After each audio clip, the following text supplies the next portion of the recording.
શહેરના રાવપુરા વિધાનસભાના ward number 2ના મત વિસ્તારમાં વોલ પેઇન્ટિંગ કાર્યક્રમનું આયોજન કરવામાં આવ્યું। સમા અભિલાષા 4 રસ્તા પાસે ગુજરાત સરકારના મુખ્ય દંડક બાલકૃષ્ણ શુક્લ દ્વારા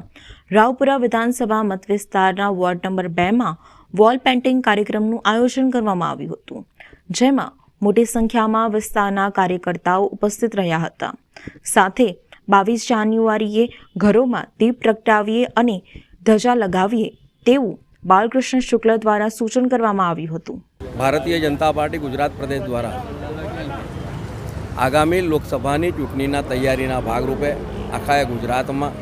તમામ શહેરોમાં તમામ વોર્ડોમાં જ્યારે વોલ પેઇન્ટિંગનું કામકાજ શરૂ થઈ ગયું છે યુવા મોરચાના નેજા હેઠળ, ત્યારે આજે વોર્ડ નંબર 2માં સમા વિસ્તારમાં યુવા મોરચાના કાર્યકર્તાઓની સાથે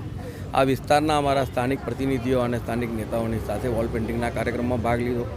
તેમજ આગામી 22 તારીખે જ્યારે ભગવાન રામચંદ્ર પોતાના નિજધામમાં બિરાજવાના છે અને આવા ઐતિહાસિક ઘટનામાં આખો દેશ જ્યારે જોડાઈ રહ્યો છે, ત્યારે સમા વિસ્તારના રામ મંદિરથી અલગ અલગ જગ્યાઓ ઉપર રામજીની ધજા ફરકાવવાના પણ કાર્યક્રમમાં પાર્ટીના તમામ કાર્યકર્તા સાથે જોડાયા। આપના માધ્યમથી વડોદરા શહેરના તમામ નાગરિકોને વિનંતી કરું છું કે આટલો મોટો જ્યારે ઉત્સવ આખા દેશમાં ઉજવાઈ રહ્યો છે, ત્યારે આપણે આપણા ઘરમાં પણ એક દીપનું પ્રગટન કરીએ અને સાથે ઘરો પર રોશનાઈ કરીએ, ધજા લગાડીએ, જેથી કરીને ભગવાન રામને યાદ કરવામાં આપણે બધા જ સાથે જોડાઈએ।